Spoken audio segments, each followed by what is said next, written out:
You're listening to the N2K Space Network.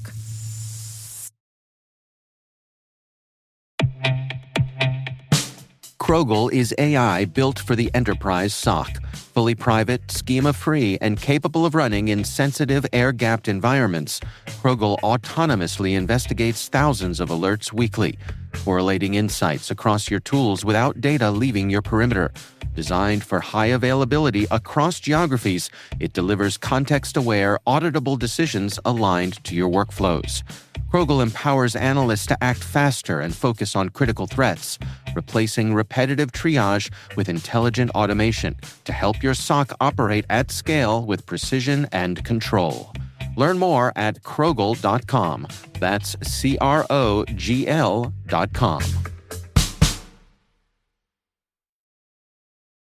How do we foster trust, cooperation, and independent dialogue between global leaders in technology, science, business, politics, and the arts who all want to positively impact space? That's the question that the Karman Project is looking to answer.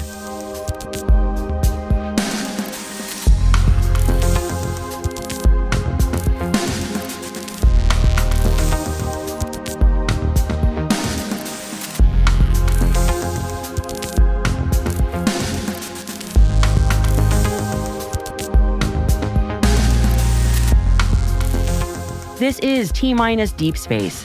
I'm Maria Varmazes. The Karman Project unites global decision makers to drive urgent, collaborative action for a sustainable and peaceful future in space. The non-government organization, or NGO, recognizes the core role of international cooperation to secure the space sector's prosperity and Earth's critical reliance on it. I spoke to Hannah Ashford, the Karman Project co-founder and managing director, to find out more. My name is Hannah Ashford. I'm the co-founder and managing director of the Karman Project, which is an NGO based in Germany, working with space leaders across 70 nations. It's interesting, I suppose, to reflect on the fact that now I'm working in the space sector. I didn't grow up in, with this environment of even perceiving that it was possible to have a career in space. Grew up in sort of regional Australia and was always drawn more to the humanities side of things. Maths and science, absolutely not my strong suit. So I had never really envisioned a career in space. And, following that sort of, tread of natural interests, I found myself studying law and journalism. I've always been very interested in people, which I think is a commonality and a common thread that's really gone throughout my career and something that I've very much sort of used as an anchor to follow. And I, studied law, started my career in Australia here as a lawyer, and then moved to Berlin, ended up accidentally staying in Berlin for 6 years. And it was in Berlin that I transitioned into the sort of innovation and disruptive technology ecosystem.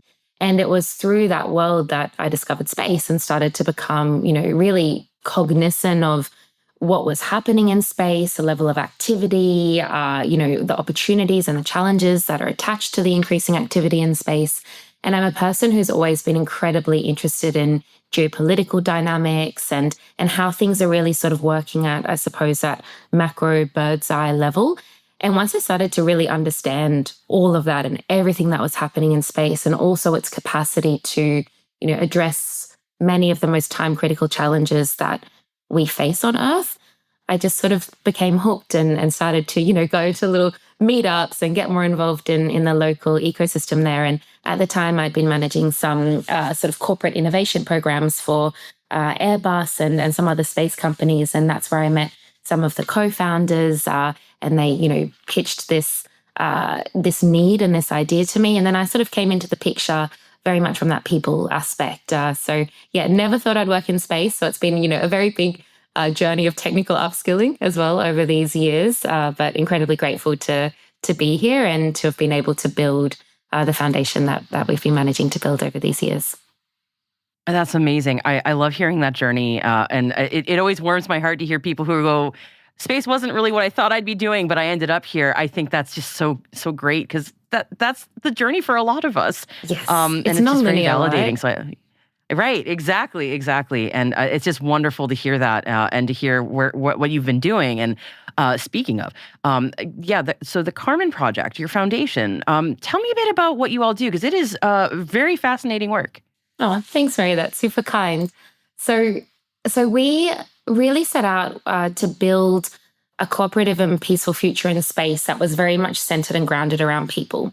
So we really wanted to look at, okay, what are the most, critical challenges that we're facing as an international space community, and how can we very proactively build the networks of trust and the avenues to sort of meet the challenges that we're being, continuously faced with, and which are becoming, more and more complex as things sort of transpire in the space sector. So we're really focused upon, accelerating this cooperative future in space, specifically by cultivating a global community of very responsible space actors, and importantly, working to proactively build trust among them. So, I mean, if you look back through history, and this is something that was very, deeply understood by, some of the senior folk who are behind the foundation, coming from NASA and European Space Agency and other, large-scale international environments. They really agreed that, when you look back in history, trust is really important because, the core moments that we've experienced as humans have been sort of catalyzed by either, incredible trust being built and fostered between partners, or indeed the absence of trust in terms of, where we can go more towards, more catastrophic situations. And I think that's quite a timely challenge that all of us at the moment in this, complex geopolitical environment are navigating, is how do we build trust, maintain trust, and how do we ensure that that we are leveraging just that power of real human relationships when it comes to fostering that real sense of community and people being willing to go that extra mile and really create something and do something extraordinary together.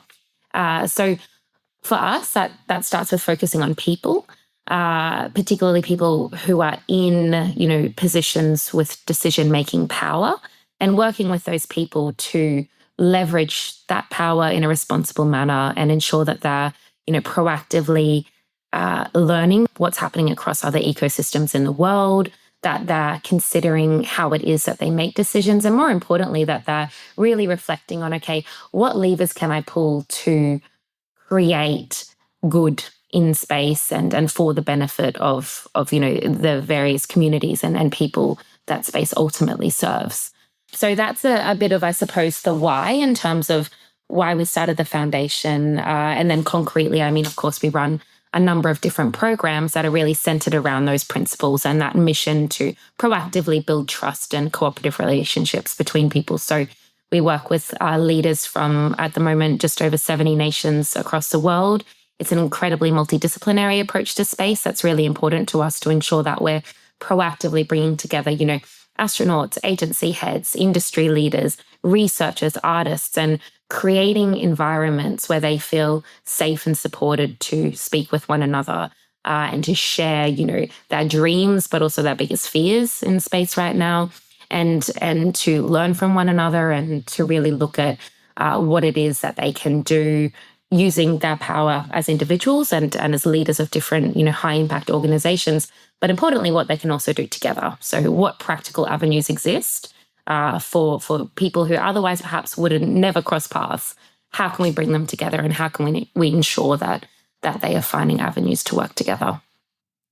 So speaking of the specific things that you all are working on, I know that what brings us together today, which sounds very overly formal, but is the announcement that you all put out in late May about a collaboration that you're doing with Jaguar Space. I'm wondering if you could give me the pitch on that one. Yeah, so this is a super exciting project where we're lucky enough to be working with one of our brilliant Karman Fellows. His name is Dr. Louis Sayer. He's the founder and CEO of a relatively new company called Jaguar Space. And what they're really focused upon is creating opportunities for particularly emerging space nations to get access to space.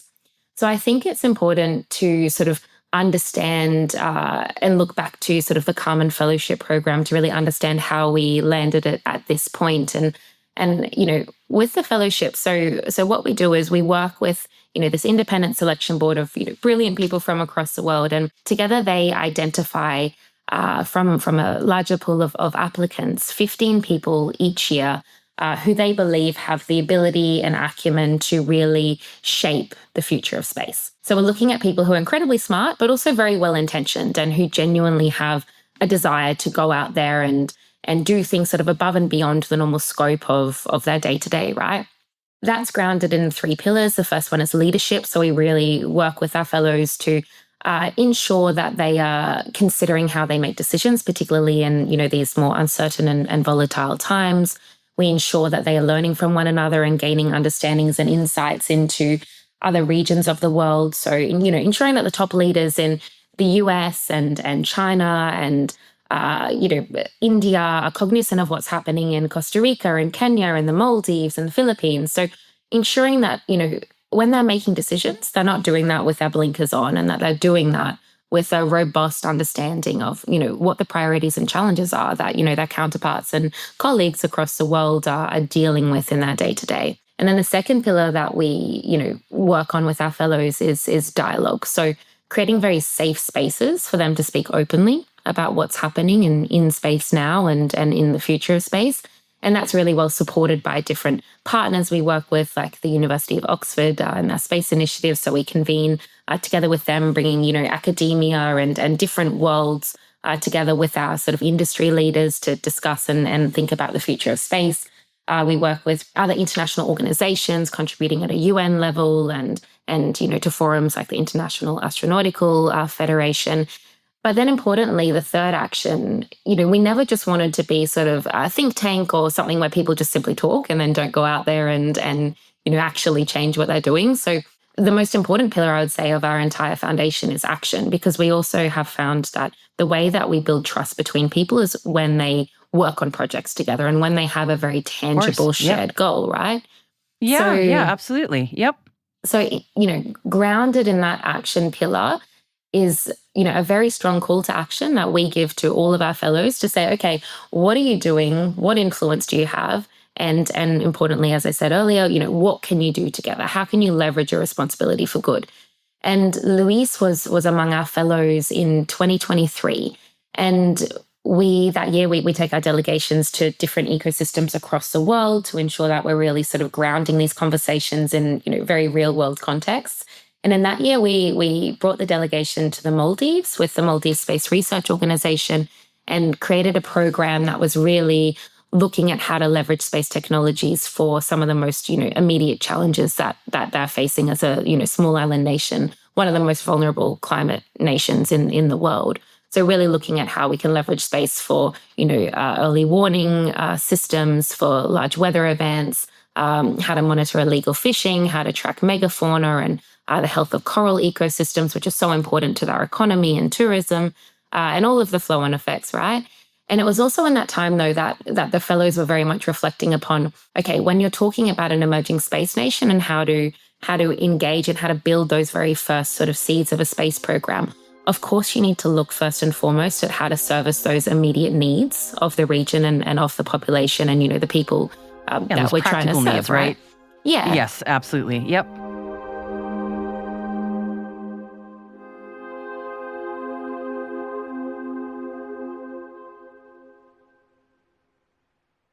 We'll be right back. Hey everybody, Dave here. I've talked about Delete Me before, and I'm still using it because it still works. It's been a few months now, and I'm just as impressed today as I was when I signed up. Delete Me keeps finding and removing my personal information from data broker sites, and they keep me updated with detailed reports, so I know exactly what's been taken down. I'm genuinely relieved knowing my privacy isn't something I have to worry about every day. The Delete Me team handles everything. It's the set it and forget it peace of mind. And it's not just for individuals. Delete Me also offers solutions for businesses, helping companies protect their employees' personal information and reduce exposure to social engineering and phishing threats. And right now, our listeners get a special deal, 20% off your Delete Me plan. Just go to joindeleteme.com/N2K and use promo code N2K at checkout. That's joindeleteme.com/N2K, code N2K.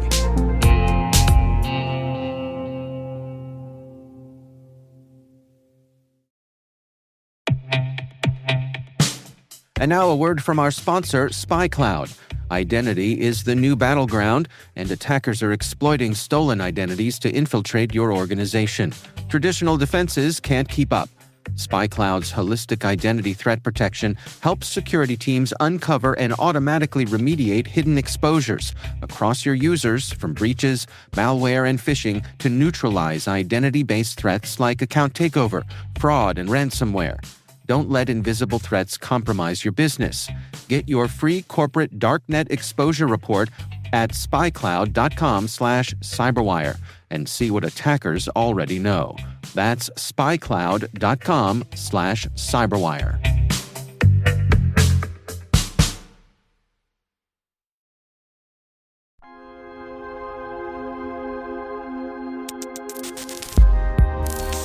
But also what's really important, particularly for emerging space nations, which is sometimes overlooked, is, the need to also foster science and inspiration and, not just leave those for the large established space nations. And that was something we discussed initially in the Maldives. And hey, can we actually send some of these vulnerable coral ecosystems to space for studies in microgravity to understand if we can learn something about, resilience and building more robust species here. So that was something that Luis really set his mind on when we were together in the Maldives. And that's, really developed in a number of different ways. And then as part of his Karman commitment, he eventually started Jaguar Space. So he really sort of recalibrated what he wanted to do and what he wanted to contribute to the wider space ecosystem. He wanted to create a very clear avenue that enabled emerging space nations to access the International Space Station and other platforms, which are quite, otherwise opaque and, difficult to understand where to even start if you want to do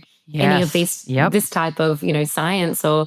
unless you're already sort of established in it. How does one enter that, right? Exactly. Yes. Yep. So just really simplifying that process and also proactively leveraging, not only the Karman network, but all of these brilliant international networks across the world to say, you know what, you as whatever country you are can actually be part of this and you can really think about how to build something. So Luis came to me earlier this year.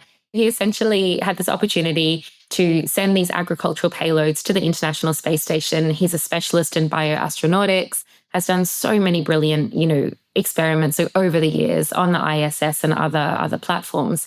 And he came and said, look, we have this opportunity.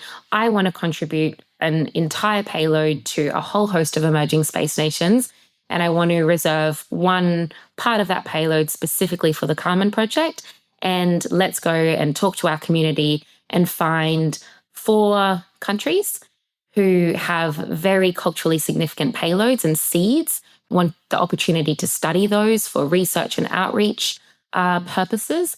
And let's give them the opportunity to fly something to space for the very first time. So, we sort of put a call out to our community. We got so many brilliant applications that were just so grounded in, a lot of cultural significance and really robust scientific, opportunities and pathways there as well. And ultimately, we sort of selected 4 applicants. So the first one is an application from one of our fellows, Nelly, representing Armenia. She's sending pomegranate seeds to the space station.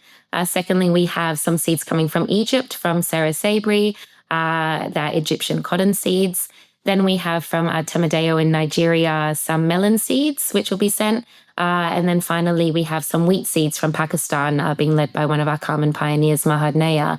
And I think what's really important is that these are 4 nations who have, not only looked at seeds that have significant cultural heritage, but also very significant economic importance. So the opportunity to study these and to look at, okay, how can we perhaps look at more resilient species? How can we use this to just inspire the minds and imaginations of students? So, each of these 4 community members have been incredibly proactive in terms of developing partnerships with universities across our regions to ensure that, very real science can be done. Once we get the seeds back, they'll spend about a week on the International Space Station. So that will be, enough microgravity exposure, quite a decent amount to hopefully be able to get some first tangible results. And I think what's really cool as well is, at least to our understanding, so please, to the listeners, feel free to fact check this. I'd love that. But our understanding is that, this is the first time that Pakistan has been represented on the International Space Station. And I believe as well it's the first time that Armenia has been represented on the ISS. But please, fact check me if we've missed something, because of course we'd love to know. We know we'll hear from somebody. We'd love to know what's happened. So many thoughts come to mind as you describe all this. It's just a fantastic idea, and especially with geopolitics shifting as they are right now, and sovereignty being so important for, and space sovereignty being a phrase that I've heard so many times, and also just I think a lot about it from my American lens about how much the mythology of NASA has done so much for people my age, older and younger, and how much that other nations want that for themselves also, and not NASA, but their own organization, being able to root for and building something of their own national mythology, and how wonderful that is and how important that is. Yeah, I think it's important to create narratives that resonate with populations across the world, right? I'm so grateful to NASA for all of the, brilliant storytelling and inspiration that it gave to me as an Australian who, grew up not having any pathway to space. And perhaps that's why I never considered a career in space, right? But we, as children of, countries that didn't have space programs would always look to NASA and go, oh my goodness, that's possible. And, the idea that we can create that in a really, profound and culturally relevant manner for more nations across the world, I think is a real gift. And I'm just so grateful to Luis for, using, his knowledge, his expertise, and just his goodwill to create this opportunity. And, it's not easy to coordinate with so many nations, because also we're not the only 4 nations represented on this mission. I need to double check this, but I think there's 12 in total.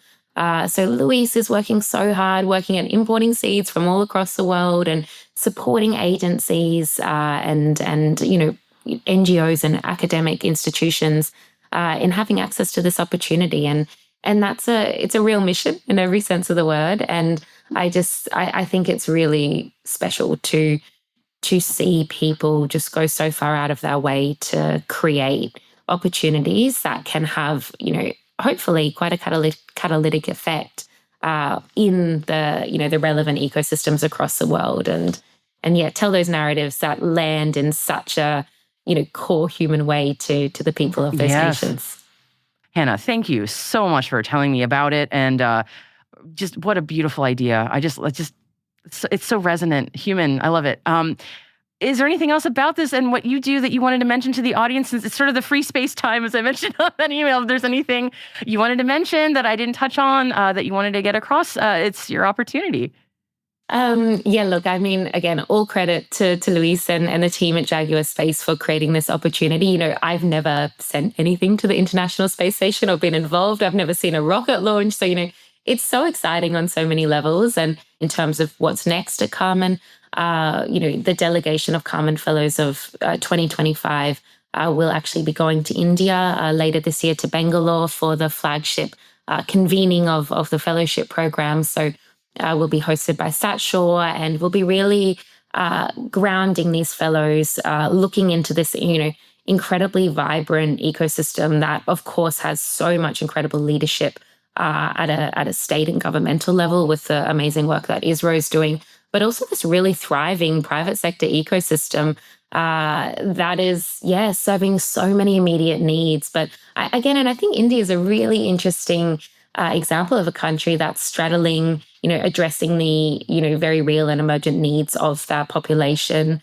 whilst balancing that with brilliant space exploration and science and research. So, really excited to be heading to India later this year with our coalition of fellows. And I suppose the next exciting thing for us as well is, as a foundation, I think that we've been quite effective over these years at developing and accelerating change sort of led by people at an individual level and ensuring that, as I said, that they're leveraging their power and influence to create brilliant opportunities like the one that we've spoken about today. But we're also really looking at how we can scale that impact and really create a compelling North Star to encourage and incentivize more responsible behaviors at an institutional level and really incentivize cooperative missions at a large scale. And with that, I mean, the next exciting thing for the foundation is we're working on launching the Space Peace Prize. And we really aim for this to be the foremost international recognition for brilliant projects that are accelerating peaceful and cooperative uses of space. And we're doing that with a group of, again, in the spirit of Karman, international and diverse founding partners to ensure that this is not, the Karman Peace Prize, but this is something that has been designed and modeled and reflected in the vision of partners from across the world. So that's something that's, very much coming next, which is exciting. And just really, leveraging all the learnings that we've had over these years and this brilliant opportunity that we've had to just speak to so many smart and, as I said, well-intentioned humans across the world and say, you know what? There's a real opportunity to create a North Star here that can help to spotlight and incentivize the types of projects that we need in space that are grounded in, sustainable and responsible principles and that are grounded in finding real avenues to cooperate with one another and demonstrating to the world that, particularly during volatile times and uncertain times, that is something that we need to, be stewards of and proactively create, right? We can't just leave the future of space to chance. We need to proactively model the future that we want to see. So yeah, that's what is quite exciting on the radar for us.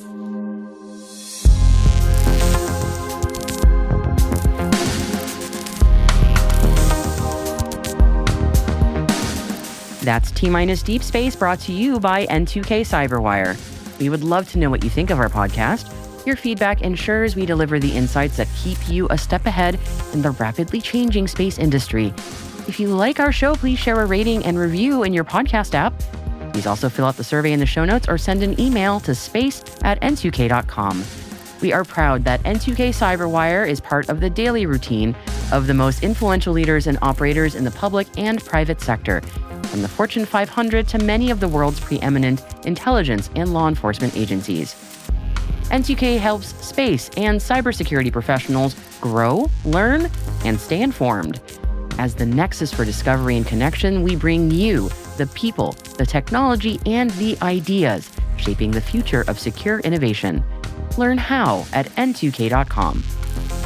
N2K's senior producer is Alice Carruth. Our producer is Liz Stokes. We are mixed by Elliot Peltzman and Trey Hester, with original music by Elliot Peltzman. Our executive producer is Jennifer Iben. Peter Kilpie is our publisher, and I am your host, Maria Varmazes. Thank you for listening. We'll see you next time.